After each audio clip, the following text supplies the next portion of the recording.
One day, he was aiming his bow and arrow at a brown bear when, unexpectedly, the bowstring snapped. The sound alerted the bear, which immediately charged toward him. Narl hurriedly tried to fix the bowstring, while his dog distracted the bear. Once the bowstring was secured, he chased after them, only to see his dog running toward him. Moments later, the bear was also in pursuit. Narl shot an arrow but missed, so he turned and ran. However, he was no match for the bear's speed. Just as the bear was about to catch up, Narl dived into the water and hid among a pile of branches. The bear thrashed at the branches and roared in frustration. Suddenly, something else caught its attention, and it turned away. Narl carefully peeked out and saw the bear locked in combat with a nearly invisible creature, the predator. Unlike the bear, the predator was not at a disadvantage. The bear pinned it down in the water, seemingly overpowering it, and roared triumphantly. However, just a few steps away, the predator stood back up. The bear turned to attack again, but the predator dodged to the side and delivered a fatal blow. The bear collapsed near Narl. The predator lifted its body high, bathing in its blood. This sight terrified Narl, who quickly slipped into the water and followed the current downstream. The blood-soaked predator watched him leave, but did not immediately pursue. Not long after, Narl encountered a group of hunters from his tribe, sent by his brother to bring him back.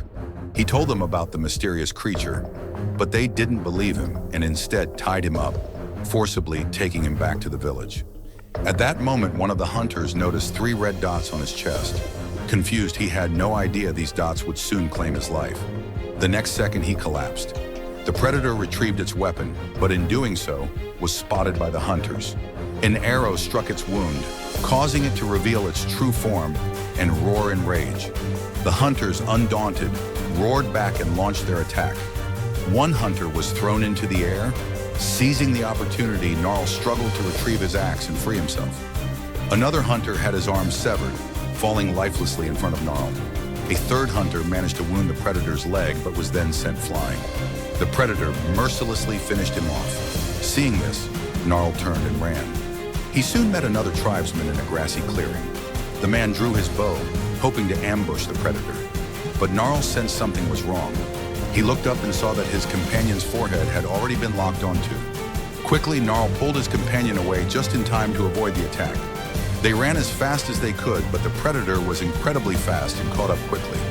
Before they got far, his companion was killed. Without looking back, Narl kept running. The predator continued its relentless pursuit. Suddenly, Narl stepped into a trap, a bear trap. No matter how hard he tried, he couldn't break free. As the predator approached, it grabbed the chain of the bear trap, but to Narl's surprise, it then let go. A group of Frenchmen had suddenly appeared behind him. The Frenchmen took Narl with them. When he regained consciousness, he found himself at a French camp. Not only had they captured him, but also his brother. They were tied to trees, used as bait to lure the predator. 2 Frenchmen watched from a distance. They remained silent as they observed, only realizing too late that their comrades behind them had already been slaughtered. One man panicked, tried to flee down a slope, but was impaled by a spear. With the immediate threat gone, the predator revealed itself. However, as it took a few steps forward, it stepped onto a bear trap. It howled in pain, looking up at the sky. More hidden Frenchmen emerged, tightening the chains and bringing the predator down. Just as one Frenchman was about to celebrate, he was impaled. The predator broke free, swiftly eliminating another enemy. It threw a net at one Frenchman, which tightened until both the man and the wooden post were crushed into pieces. After cutting off the bear trap from its leg, the predator casually tossed another trap at an enemy, finishing them off. It then used its shield to block incoming bullets. At this point, the predator entered a killing frenzy. Against these humans, it was a one-sided massacre.